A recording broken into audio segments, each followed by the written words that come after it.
नगर news 24 प्रतिबिंब जनमानसांचे।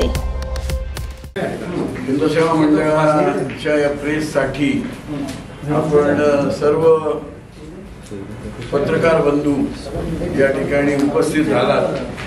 मी हिंदू सेवा मंडळाच्या वतीनं आपणा सर्वांचं मनपूर्वक स्वागत करतो।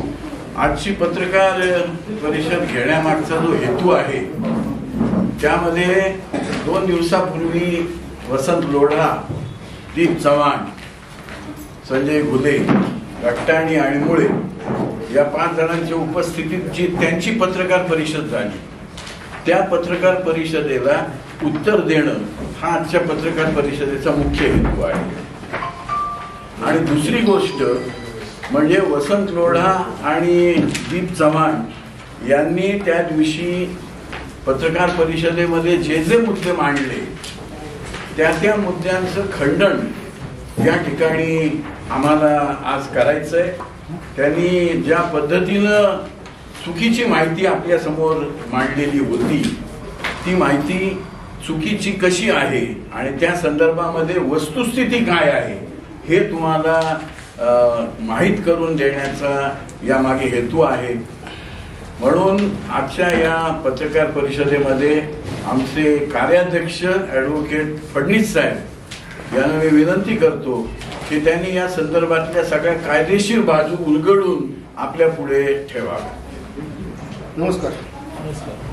सगळ्यात महत्त्वाची गोष्ट म्हणजे परवाची जी पत्रकार परिषद झाली त्याच्यामध्ये आमचे मित्र वसंत लोढा आणि दीप चव्हाण साहेब, विशेषतः दीप चव्हाणांनी बरेचसे कायदेशीर मुद्दे असे मांडले, GR दाखवले आणि मी असं म्हणत नाही हे कायदा बघा हे बघा अशा प्रकारची बऱ्याच गोष्टी सांगितल्या। त्याच्यातली वस्तुस्थिती आणि खरी कायदेशीर पोझिशन काय आहे ती सगळ्या सभासदांपर्यंत पोहोचवावी आपल्या माध्यमातून असे आमचे प्रयत्न आहे। त्यासाठी आपल्या सगळ्यांना विनंती करून इथे बोलवले। सगळ्यात पहिला जो आरोप आमच्यावर केला गेला की हिंदू सेवा मंडळाचं आत्ताचं कामकाजच बेकायदेशीर। त्यांनी असं ठामपणे सांगितलं की आमचे जे चेंज रिपोर्ट होते ते दाखल केलेले चेंज रिपोर्ट सगळे फेटाळण्यात आलेले आहेत। त्याच्यामुळे हिंदू सेवा मंडळाची आत्ताची बॉडी जी आहे ती बेकायदेशीररित्याने काम करते। तरी पुढे असंही सांगितलं की निवडणुका सुद्धा बेकायदेशीरपणे घेतल्या आणि बेकायदेशीर असताना सुद्धा 2 सभा घेतल्या, त्यामुळं जनरल बॉडी सुद्धा बेकायदेशीर आहे। अशा बेकायदेशीर बॉडीमध्ये 1000 लोकांनी जरी ठरावाला मंजुरी दिली तर ते सगळं मुळातच बेकायदेशीर असल्यामुळे त्याला काही कायदेशीर अर्थ नाही असा मुख्य आरोप आहे। त्यामुळेची वस्तुस्थिती मी आपल्या निदर्शनास आणून देतो की ही गोष्ट सत्य आहे की आमचे चेंज रिपोर्ट दाखल केले होते असिस्टंट चार्टरी कमिशनकडे 2006, 11, 16, 13, 11 आणि 11 अशा सालामध्ये वेगवेगळे चेंज रिपोर्ट दाखल केले होते। हिंदू सेवा मंडळाच्या किंवा कुठल्याही पब्लिक ट्रस्ट ऍक्टमध्ये ट्रस्टच्या फंक्शनमध्ये किंवा फंक्शन करताना कामकाज करताना जर काही बदल झाले तर त्या बदलाला ऑथेंटिसिटी असावी म्हणून ते चॅरिटी कमिशनकडे पाठवावे लागतात मंजुरीसाठी। हा कायदा आहे। हे सत्य आहे की आमच्याकडून त्यावेळेला तो फॉलोअप घेतला गेला नाही कदाचित, त्याच्यामुळे 9/8/2021 असिस्टंट चॅरिटी कमिशनर यांनी ऑर्डर केली, डेप्युटी चॅरिटी कमिशनरनी ऑर्डर केली आणि त्याच्यामध्ये हे जे चेंज रिपोर्ट आमचे होते एकूण 1, 2, 3, 4, 5, 6 हे रिजेक्ट केले। पण माननीय दीप चव्हाण साहेबांनी एवढंच आपल्याला दाखवलं तर रिजेक्टेड हिअर बाय रिजेक्टेड हे वाचून दाखवलं। त्याच्या पुढची ओळ अशी with liberty to file a fresh, ते रिजेक्ट करताना आम्हाला नव्याने पुन्हा चेंज रिपोर्ट दाखल करण्याची स्वातंत्र्य किंवा लिबर्टी देण्यात आलेली होती आणि त्यानुसार हे सगळे चेंज रिपोर्ट आम्ही पुन्हा नव्याने दाखल केले।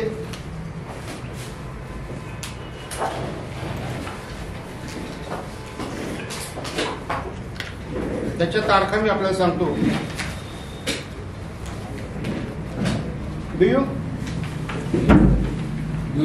कसं म्हणलं सांग हा आहेत माझ्याकडे तारखा। त्याच्यामध्ये जे जुने बदल अर्ज आमचे रिजेक्ट झाले होते आणि आम्हाला परवानगी दिली होती नव्याने दाखल करा, तिथे आम्ही त्यातले 3 अर्ज आम्ही 7/2/2022 दाखल केले आणि उरलेले 3 अर्ज हे 8/2/2022 दाखल केले आणि ह्याचं काम अद्यापही चॅरिटी कमिशनकडे प्रलंबित आहे। आता प्रश्न असा आहे की चॅरिटी कमिशनरनी आजपर्यंत त्याची हे मान्य आहे की त्या चॅरिटी कमिशनरकडे त्याची सुनावणी होऊन ते मंजूर झालेले नाही. याच्यासाठी मला आपल्याला सगळ्यांना कायदेशीर गोष्टी ज्या आहेत ह्या आपल्या निदर्शनास आणून देऊ इच्छितो. मुळामध्ये चेंज रिपोर्ट दाखल केल्यानंतर ते मंजूर होईपर्यंत चेंज रिपोर्टचे कायदेशीर स्टेटस काय असतं याच्यामध्ये मुंबई हायकोर्टाने वेळोवेळी अनेक निर्णय दिलेले आहेत. यासाठी ह्या चेंज रिपोर्ट जोपर्यंत मंजूर होत नाही तोपर्यंत आम्ही कशा रीतीने फंक्शन करायचं याच्यासाठी आम्ही नगरचे ज्येष्ठ विधिज्ञ शरद पल्लोड साहेबांचं लेखी ओपिनियन 20/4/2022 रोजी घेतलेलं आहे.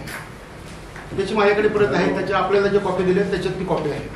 त्याच्या खाली त्यांनी 3 हायकोर्टाचे बॉम्बे हायकोर्टाचे 3 निर्णयच्या प्रती लावून दिलेले आहेत. मी सगळे निर्णय वाचून आपली वेळ घेणार नाही पण फक्त त्यातला सम अँड सबस्टन्स आपल्याला सांगतो. शेवटचा जो निर्णय आहे बॉम्बे हायकोर्टाचा division bench Nagpur bench 2008 all number 105 त्याची कॉपी आपल्याला दिलेली आहे. त्याच्यामध्ये क्लिअरली म्हटलेले provisions do not mandate that the amendment passed by the society or trust shall not operate unless and until the said amendment gets approval of the charity commission. त्यांनी असं म्हटलं की ह्या प्रोव्हिजनचा अर्थ असा नाही की जोपर्यंत चॅरिटी कमिशनची मंजुरी होत नाही तोपर्यंत तो चेंज अस्तित्वात येत नाही किंवा तो कायदेशीर नाही.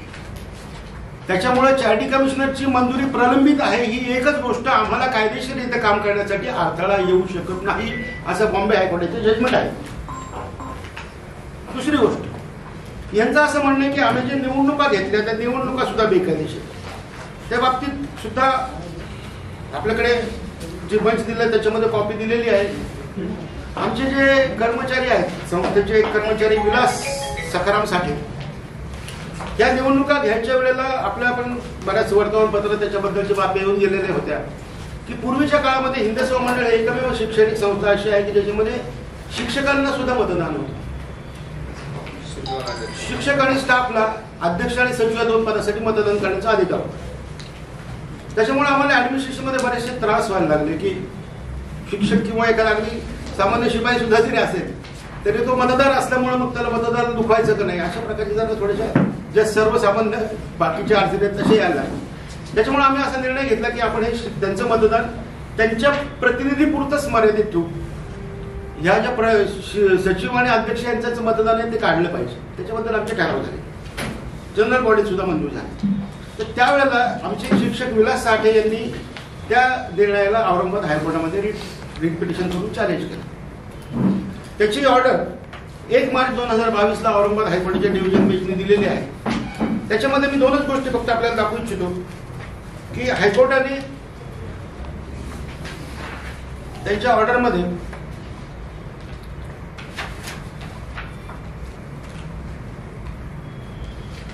पॅराग्राफ 8 मध्ये असं स्पष्ट म्हटलं in the case in hand election have been held for the period of 16 ते 21 the change report with regard to the elections have been rejected with liberty to file fresh change report since the relevant documents were not placed before the concerned authority.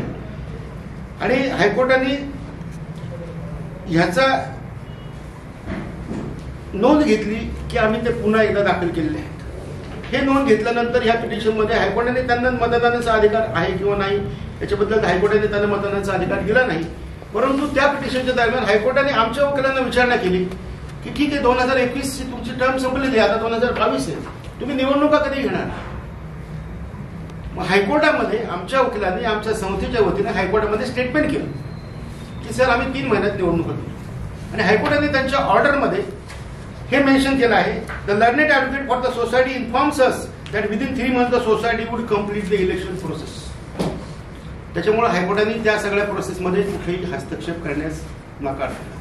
त्याच्यामुळे आमचं जे election 2022 झालं आम्ही हायकोर्टामध्ये जे undertaking दिलं त्या अंडरटेकिंगने हायकोर्टाने त्याची ऑर्डरमध्ये नोट घेतलेली आहे.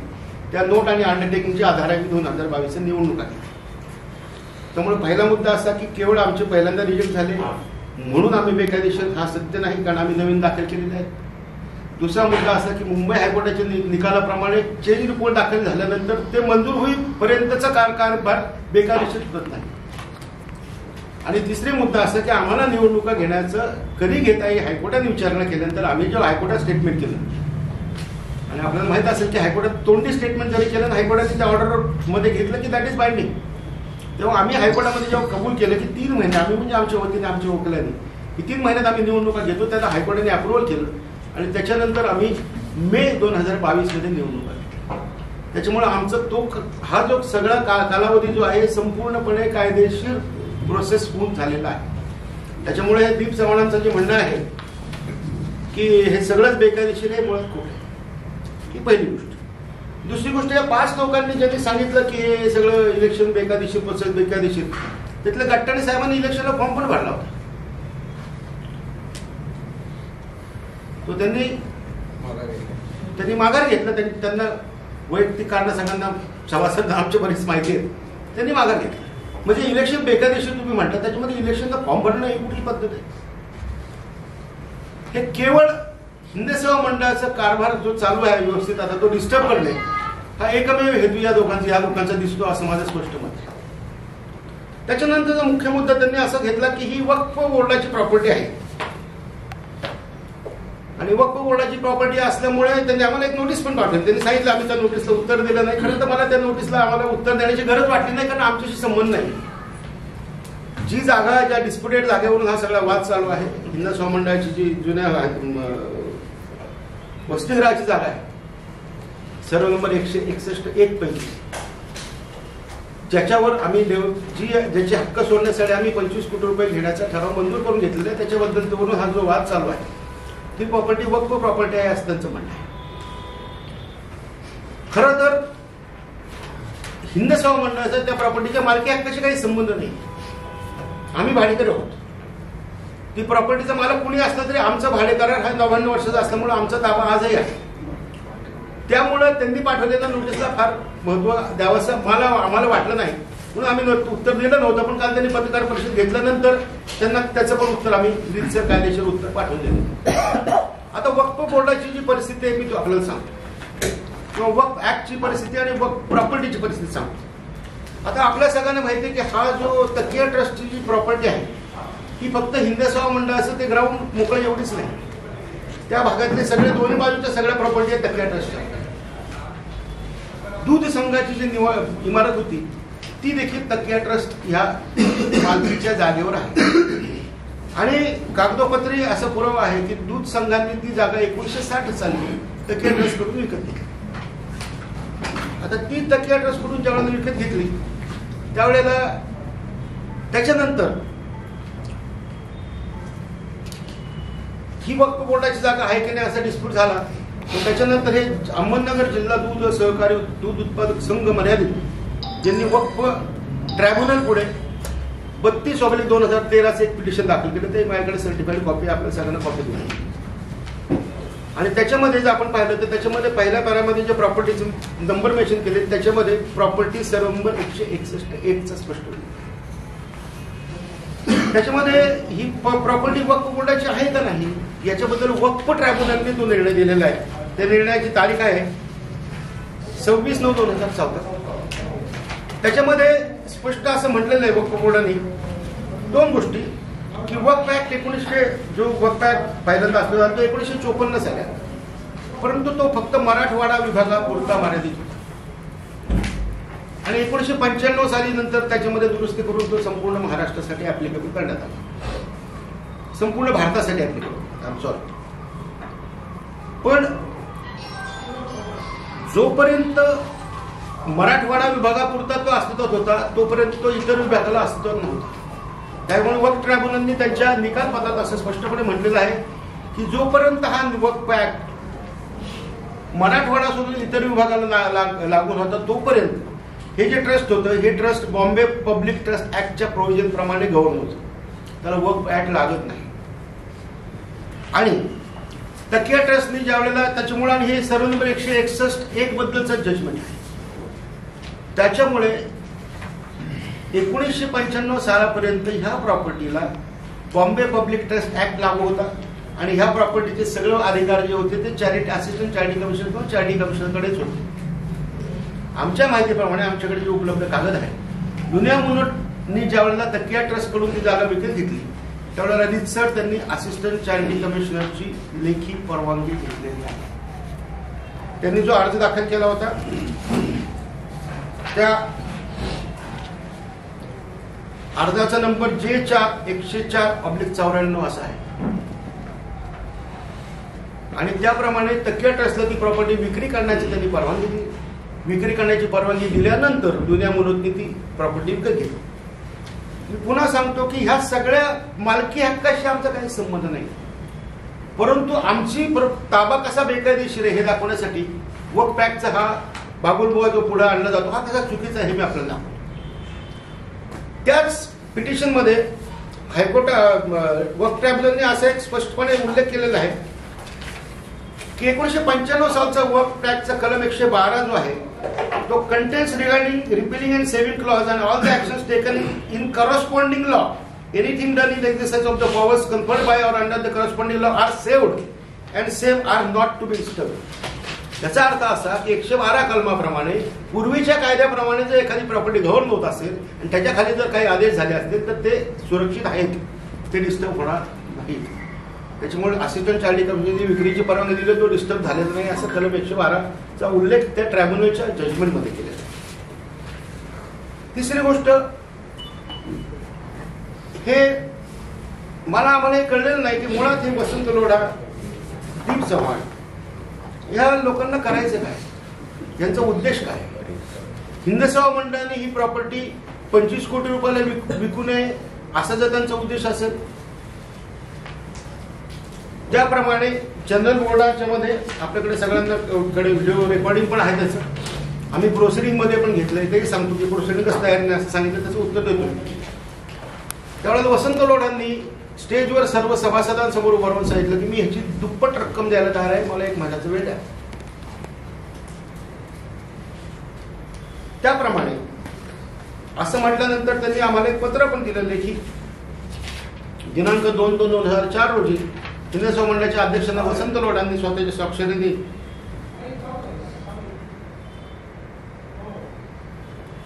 पत्र दिलं आणि त्यांनी सांगितलं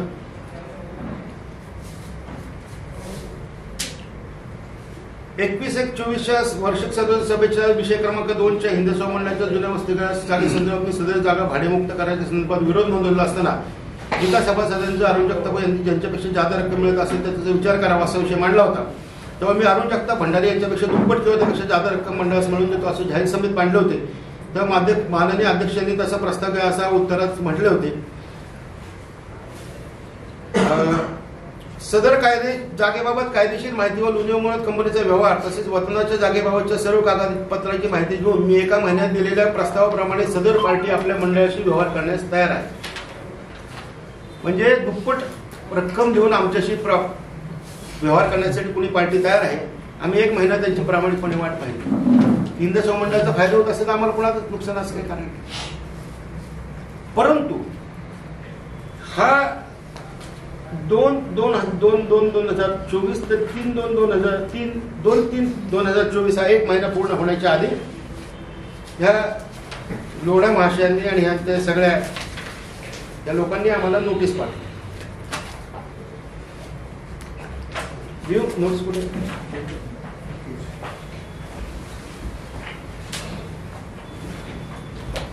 त्या नोटीस मध्ये शेवटला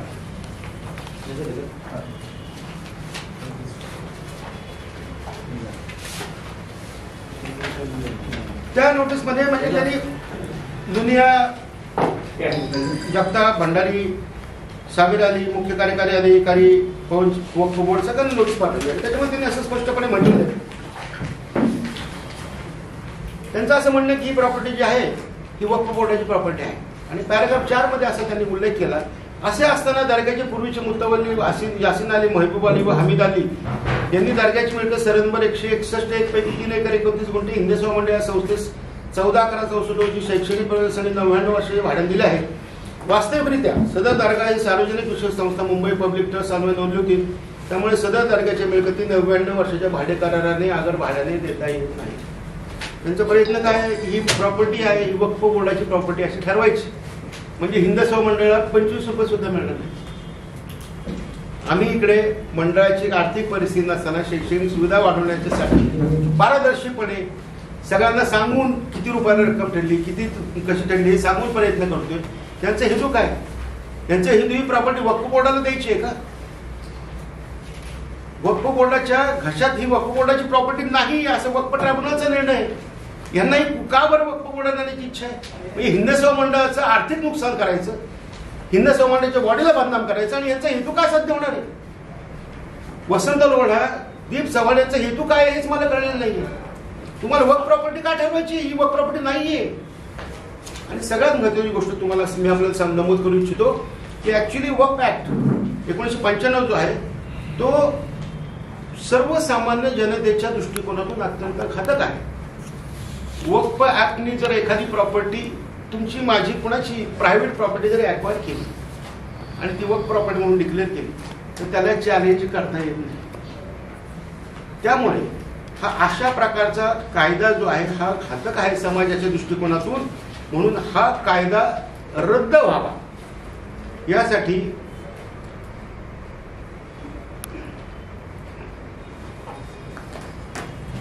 भारतीय जनता पक्षाचे खासदार यादव यांनी ऑगस्ट 2023 मध्ये राज्यसभेमध्ये खासगी विधेयक आणलं. हे युट्यूबवर आपण जर टाकलं तर आपल्याला पहली खबर मोदी सरकार के तगड़े बिल पर है तो दूसरी खबर ने जम्मू कश्मीर के नेताओं को तबाह कर दिया है. तो सबसे पहले बात धमाकेदार बिल पर. 3 राज्यों में बम्पर जीत के साथ पीएम मोदी एक के बाद एक धमाकेदार एक्शन ले रहे हैं. इसी कड़ी में पीएम मोदी एक और तगड़ा बिल यानी वक्फ बोर्ड अधिनियम 1995 को निरस्त करने से संबंधित एक निजी विधेयक संसद में लेकर आए हैं जिसने मौलाना मौलवियों में भगदड़ मचा दी है, विपक्षी पार्टियों के होश उड़ा दिए हैं क्योंकि ये तगड़ा बिल वक्फ बोर्ड की संपत्तियों की जब्ती को लेकर आया. इस बिल ने न सिर्फ कांग्रेस बल्कि सपा की तुष्टीकरण की राजनीति पर भी पानी फेर दिया है जिससे तमाम सवाल सुलग रहे हैं. आखिर क्या है वक्फ बोर्ड पर आया नया विधेयक? संसद में मोदी के एक्शन से क्यों डरी सपा कांग्रेस? क्या वक्फ बोर्ड की सारी संपत्तियां होंगी जब? नए बिल से मौलानाओं में क्यों मची खलबली? इन सवालों ने सियासी हंगामा खड़ा कर दिया है. तो आगे कुछ और बताते हैं. उससे पहले मोदी सरकार के संसद में एक्शन की बात कर लेते हैं. दरअसल बीजेपी के राज्यसभा सांसद हरनाथ सिंह यादव ने वक्फ बोर्ड अधिनियम 1995 को खत्म करने के लिए सदन में निजी विधेयक पेश किया और उसके बाद हरनाथ सिंह यादव ने कहा इस एक्ट से देश में असमानता बढ़ रही है. इस 1995 के वक्फ बोर्ड एक्ट से देश में असमानता फैली हुई है और वही बड़े आपण मी आपला वेळ घेत नाही. हा सगळ्यांना पाठवून द्या रे. हा पाठवतो मी. हा युट्यूबवर अवेलेबल आहे, आपण सगळे पाहू शकतात. आणि नुसतं वक्फ बोर्ड ॲबॉल्युशन ऍक्ट वक्फ बोर्ड ॲबॉल्युशन बिल टाकलं तरी आपल्याला त्याच्यावरती सगळी माहिती मिळेल. मला दाखवायचा उद्देश हा आहे की जो वक्फ ऍक्ट लोकांच्या स्वातंत्र्यावर कुणाची प्रॉपर्टी स्वतःकडे ताब्यात घेण्याचा परवानगी दिलेली त्याच्याबद्दल मोदी सरकारने स्ट्रिक्ट ऍक्शन घ्यायच्या तयारीत आहे. आणि भाजपचे स्वतःला कार्यकर्ते समजणारे वसंत लोढा वक्फ बोर्डाचे कार्यकर्ते म्हणून काम करतात. कार्यकारिणी सदस्य, प्रदेश कार्यकारिणी, वक्फ बोर्डाचे एजंट म्हणून काम करतात. किती राजकारणासाठी माणसाने किती खाली घसरावं. आम्ही वैयक्तिक मी भाजपच्या कार्यकारिणीला भाजपच्या वरिष्ठांना वैयक्तिक पत्र लिहून विचारणार आहे की तुमचं नक्की हेतू, तुमचं नक्की धोरण काय आहे.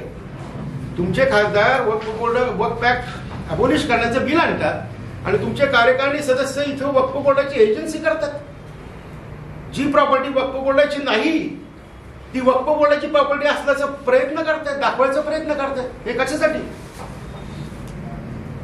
जर समजा ही प्रॉपर्टी वक्फ बोर्डाची आहे असं ठरली तर पहिल्यांदा हिंद सेवा मंडळाचा ताबा पण जाईल. आम्ही जर कुठला प्रयत्न करतोय हिंद सेवा मंडळाला ताबा देऊन पैसे मिळवण्याचा तो तर सगळं त्याच्यावर तर पाणी पडेल. मी जसं म्हणलं तसं 25 रुपये सुद्धा मिळणार नाहीत आम्हाला, कारण त्याला चॅलेंज नाही. कायदा तो बिल आलेला आहे जोपर्यंत त्याचा ऍक्ट होत नाही तोपर्यंत आम्ही कुणीच काही करू शकत नाही. म्हणजे मला विशेष वाटतं की अरे तुम्ही ज्या पक्षाचं काम करताय त्या पक्षाचं धोरण काय, तुमच्या खासदार काय बिल आणताय आणि तुम्ही स्वतः काय करताय, कशासाठी. ही प्रॉपर्टी वक्फ बोर्डाची ठरवण्याचा अट्टहास करून त्यांना काय मिळणार आहे.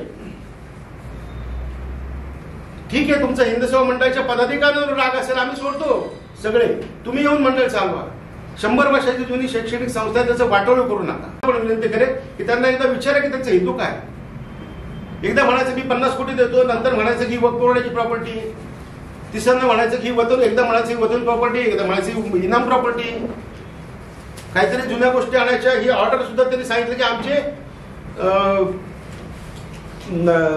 चेंज रिपोर्ट आमचे नामंजूर झाले असं सांगितलं. त्याची पुढची ओळ नाही वाचली. With liberty to file fresh,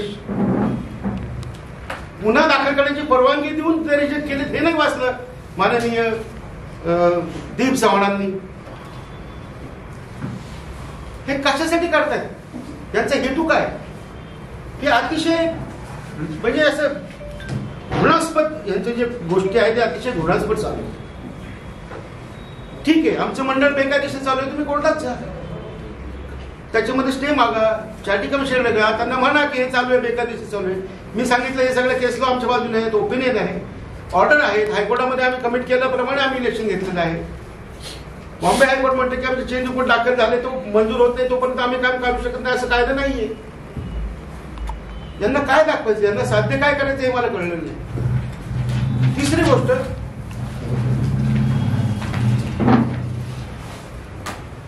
हे वसंत लोढा जे हिंदू मंडळाचे फार हिंदू मंडळाच्या हिताची फार तळमळ असलेले दाखवतात. हे वसंत लोढा स्वतः 2005 सालापासून ते 2022 सालापर्यंत 22 इलेक्शन होईपर्यंत मंडळाचे संचालक होते. 1910 ते 1916 या कालावधीत ते 1 वर्ष हिंदू मंडळाचे कार्याध्यक्ष होते. त्यांच्या काळात त्यांनी मंडळामध्ये एकही पॉझिटिव्ह गोष्ट केलेली मंडळाला किंवा सभासदांना दाखवा. 2016च्या निवडणुकीमध्ये ज्यावेळेला आमचं पॅनल निवडून आलं तेव्हा हे विरोधी पॅनल होते, ते एकटेच शेवटच्या नंबरला निवडून आले. त्या ग्रस्तांनी 5 वर्ष हिंदू सभा मंडळाच्या कार्यकारिणीच्या मिटिंगला येण्याची सुद्धा कष्ट घेतलेली नाही. एकदा फक्त कार्यकारिणीचं पोषणी बघाल म्हणून आले, गुपचूप सही करून. तुम्हाला एवढे मंडळाची तळतळ आहे तर तुम्ही 5 वर्ष कार्यकारिणी सदस्य असताना मंडळाच्या मिटिंगमध्ये मंडळाच्या कामकाजात भाग का नाही घेतला. हे काय तुमचं राजकारण आहे, आम्हाला माहित नाही यांचं राजकारण काय. त्यांचं आणि अरुण जगतापांचं काय असेल त्यांनी सांभाळून घ्यावं. आम्ही अरुण जगतापांचे कार्यकर्ते नाही, आम्ही वसंत लोढाचेही कार्यकर्ते आहेत. आम्ही मंडळ चालवतो. शैक्षणिक संस्थेमध्ये कशाला पाहिजे राजकारण. हे जे आहे ते अतिशय घृणास्पद गोष्ट आहे असं माझं नम्र निवेदन आहे. त्यांनी काय सांगितलं की एक नवा मराठाने कशी मस्त चौकट टाकलेली. मी पुन्हा विनंती करेन, नवा मराठाचं कोणी असेल तर त्यांनी अशी चौकट टाका माझ्या विधानाला देखील. ताबेमारी हिंदू सभा मंडळ नगरमध्ये खूप ताबेमारी होती, ज्यांची ताबेमारी झाली त्यांनी माझ्याकडे मी काढून देईन. मी आवाहन करतो, हिंदू सभा मंडळाच्या शेजारच्या कॅन्टीनच्या जागेवर ताबेमारी झाली. हिंदू सभा मंडळाचं सीताराम सारडाच्या जागी शेजारी सुतार कारखाना आहे त्याच्यावर ताबेमारी झाली. रामकरण सारडाच्या शेजारी हिंदू सभा मंडळाच्या जागेवर ताबेमारी झाली. केळगावच्या इंडस्ट्रियल इस्टेटमध्ये हिंदू सभा मंडळाचा ताबा जो ते भडगट नावाच्या व्यक्तीने घेतले तो भाडे देत नाही, जागा देत नाही. लोढांना मी विनंती करतो की ताबेमारी काढण्याची सुरुवात मंडळापासून करा. तर बाकीचे लोक तुमच्यावर विश्वास ठेवतील किंवा बाकीचे मला त्यांच्याशी घेण्यात आहे, त्यांनी राजकारण करणं हा त्यांचा भाग.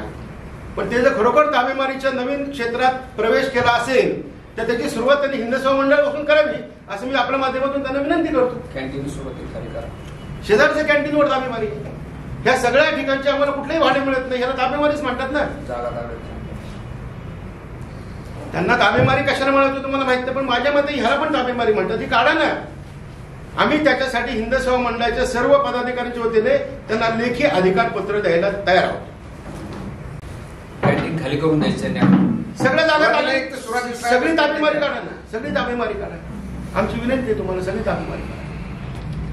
तुम्हाला मंडळासाठी खरंच तळमळ आहे ना, हे करा. दुसऱ्या पुढे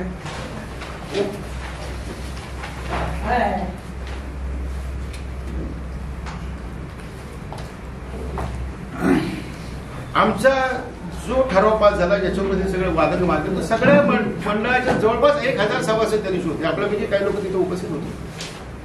हे 3-4 लोक सोडले तर कोणाचाच विरोध होता. सगळ्यांनाही पटलेलं आहे की ती जागा नुसती पडीक आहे, आम्हाला त्याचा काही उपयोग नाही. 25 कोटी काही कमी रक्कम आणि ते अधिकृतरित्या आम्ही घेतो. त्यांनी काय सांगितलं पत्रकार परिषदेची, ह्या जागेची किंमत 32 कोटी आहे, बाजार भावाने 400 कोटी. अरे आम्ही मालक आहेत का? मालक आहेत का? जागा विकताना मालक सांगू शकतो की 32 कोटी द्या, 40 कोटी द्या, 500 कोटी द्या. आम्ही मालक आहेत का? भाडेकरू बाजार भावाने किंमत नाही वागू शकत. आम्ही भाडेकरू आहोत. आम्हाला आमच्या हिशोबाने ताबा सोडण्यासाठी 25 कोटी मिळतात, हे आमच्या मंडळाच्या दृष्टिकोन योग्य आहेत. सगळ्या कार्यकारिणीला मानले, सगळ्या सभासदांना मानले. ठीक आहे, काही लोकांचा त्याला विरोध आहे, तर विरोधासाठी विरोध असलाच पाहिजे. विरोध लोकशाहीमध्ये विरोध असलाच पाहिजे, त्याची तक्रार पण नाही. पण हे अशा लेवलला मंडळाचं काही नुकसान झालं तरी चालेल, ही कुठली पद्धत? हे कशासाठी? ह्याच्यातून त्यांना काय मिळणार मला माहिती. मी आपल्या माध्यमातून त्यांना विनंती करेन की हे थांबवा. पण आरोप तरी किती बेछूट. आर्थिक फायदा झाला, आम्ही आर्थिक फायदा करून घेतला, चुकीचं प्रोसिडिंग केलं, खोटे कागदपत्र तयार केले, पोलीस स्टेशनला तक्रार दिली, पोलिसांची तक्रार दिली, चौकशीला सहकार्य करावं लागतं. मी वकील आहे, मला माहिती आहे, आम्ही चौकशीला सहकार्य करणार आहोत. त्यांच्याकडून जेव्हा बोलवणं येईल तेव्हा सगळे कागदपत्र त्यांच्याकडे मी देईन. पोलीस स्टेशनला तक्रार करणं ह्याच्यामुळे बदनामी होत नाही, कारण ते काय प्रॉपर अथॉरिटीकडे दिलेला अर्ज. पण तो अर्ज जेव्हा तुम्ही व्हॉट्सअपवर अनेक लोकांना पाठवता, तुमचं काय उद्देश आहे? परवाची पत्रकार परिषद वसंत लोढांच्या मोबाईलवरून अनेक सभासदांना व्हॉट्सअपवर पाठवण्यात आली. काय उद्देश आहे? आमची बदनामी करण्या उद्देश ना. मी त्यांनी केलेले सगळे आरोप सिद्ध करण्याची संधी देत आहे. मी त्यांना आजच वसंत लोढा, दीप चव्हाण, संजय घुले, गट्टाणी आणि मुळे यांना स्वतः कायदेशीर नोटीस माझ्या वकिलामार्फत दिलेली आहे. आणि त्यांना आवाहन केले की माझ्या विरुद्धचे केलेले आरोप आहेत. मी लिहिलेले त्याच्यामध्ये की सुदैवाने माझं रेप्युटेशन आहे, मी नगर जिल्ह्याचा मुख्य सरकारी वकील, मी सगळं कायदेशीर कामकाज करतो असा लोकांचा विश्वास आहे. त्याच्यात त्याला आता तडा जातोय तुमच्या या बोलण्यामध्ये. त्यामुळे मी प्रत्येकी 50 लाख रुपयाची नुकसान भरणार नाही, प्रत्येकाकडून वैयक्तिक. आणि शिवाय फौजदारी खटले पण त्यांच्या विरोधात दाखल. जेव्हा अशा प्रकारे बदनामीचे खटले दाखल केले जातात त्यावेळेला एक बचाव असा असतो की मी केलेलं स्टेटमेंट सत्य आहे, त्यांनी करावं सिद्ध कोर्टामध्ये. त्यांनी केलेले स्टेटमेंट सिद्ध आहे, त्यांना संधी देतो ना कोर्टामध्ये बोलायची. आजच मी त्यांना नोटीस पाठवलेल्या आहेत, राष्ट्रीय पोस्टाने नोटीस रवाना झालेल्या आहेत. माझ्या वकिलांनी त्यांच्या व्हॉट्सअपला पण नोटीस.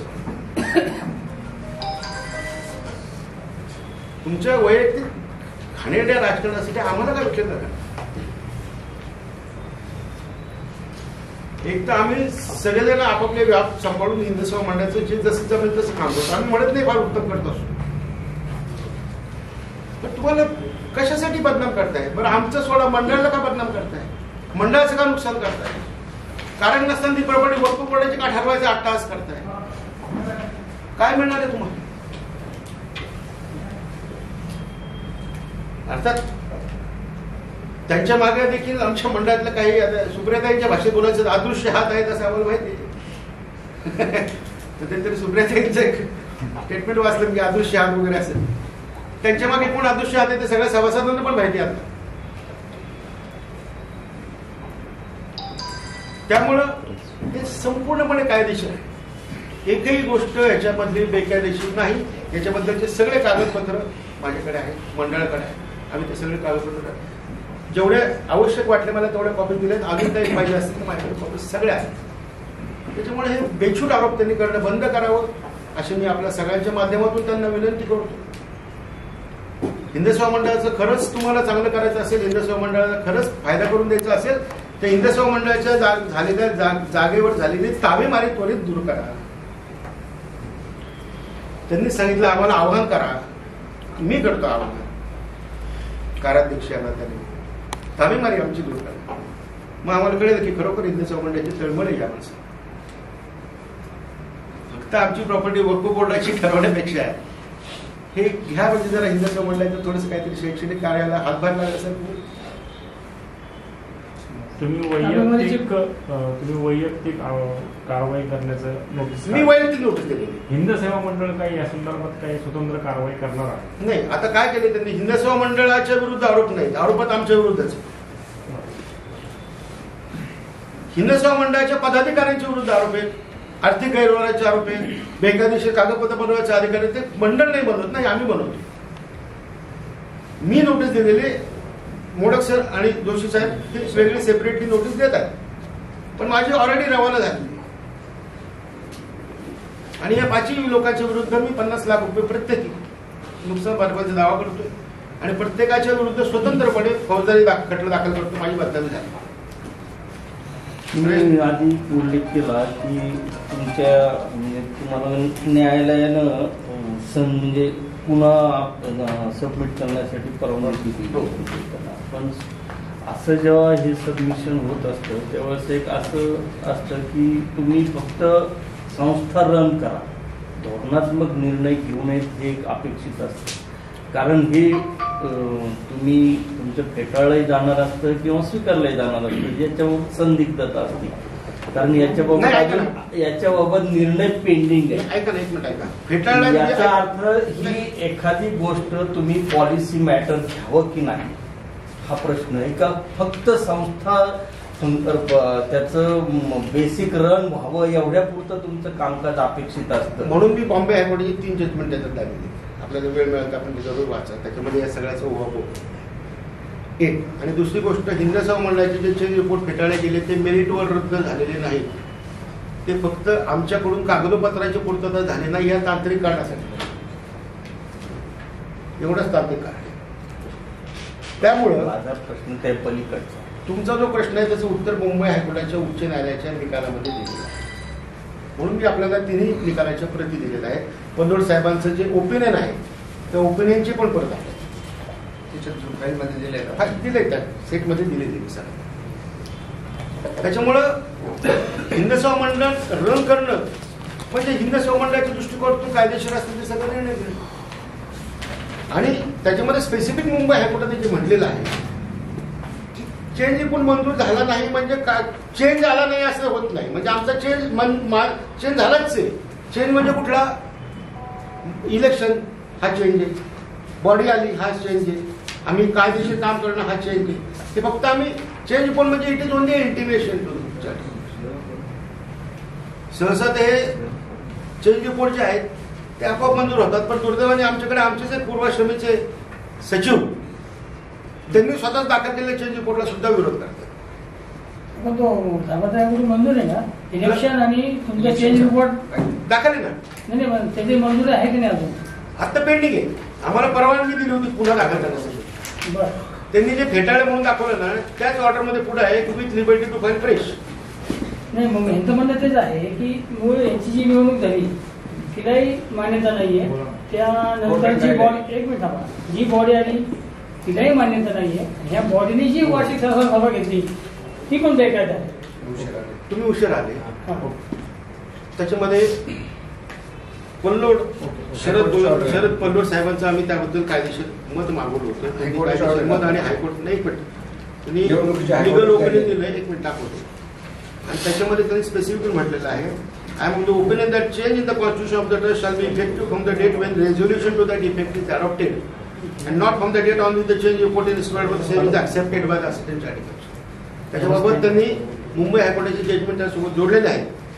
आणि महत्वाचं म्हणजे हायकोर्टाचे ऑर्डर ते दाखवतो ना 3 जजमेंट आहेत कुठली मुंबई हायकोर्टाचे सगळे.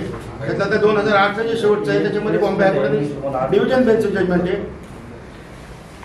त्याच्यामध्ये Bombay public trust act provisions do not mandate that the amendment passed by the society or trust shall not operate unless and until the said amendment gets approval of the charity.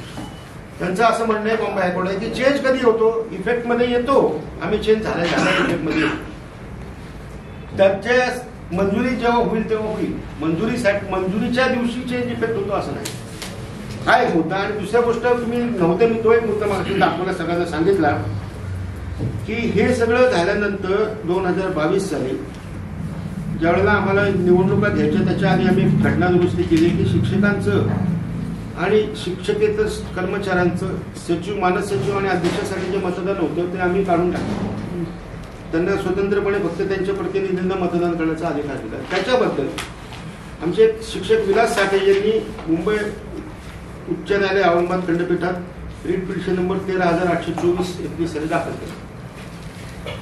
त्याच्यामध्ये ज्या वेळेला कोर्टापुढे matter झालं तर कोर्टाने ह्याची नोंद घेतलेली आहे ऑर्डरमध्ये की आमची चेंज रिपोर्ट फेटाळल्यानंतर परत दाखल केली, विथ लिबर्टी दिलेलं आहे आम्हाला, ते परत दाखल केली याची नोंद याची ऑर्डरमध्ये आहे. आणि हे सगळं during the course of election inquiry कोर्टाचं लक्ष आलं की 2021ला आमची टर्म संपलेली, आपण आता 22 मध्ये. मग कोर्टाने आमच्या वकिलांना विचारलं की तुम्ही इलेक्शन कधी केलं. आमच्या वकिलांनी त्यावेळेला आम्हाला विचारून स्टेटमेंट केलं, the learned advocate for the society informs us that within 3 months the society would complete the election process. हायकोर्टाच्या आदेशात हायकोर्टामध्ये आम्ही स्टेटमेंट केलं, आम्ही 3 महिन्यात इलेक्शन घेतो. ही ऑर्डर आहे 1 मार्च 2022ची. त्यानंतर मे महिन्यामध्ये आम्ही निवडणुका घेतो. त्याच्यामुळे हे ज्या निवडणुका झाल्या या with the approval of the high court झालेल्या आहेत त्या बेकायदेशीर. अशाच महत्त्वाच्या बातम्या जाणून घेण्यासाठी नगर न्यूज 24 ला सबस्क्राईब करा.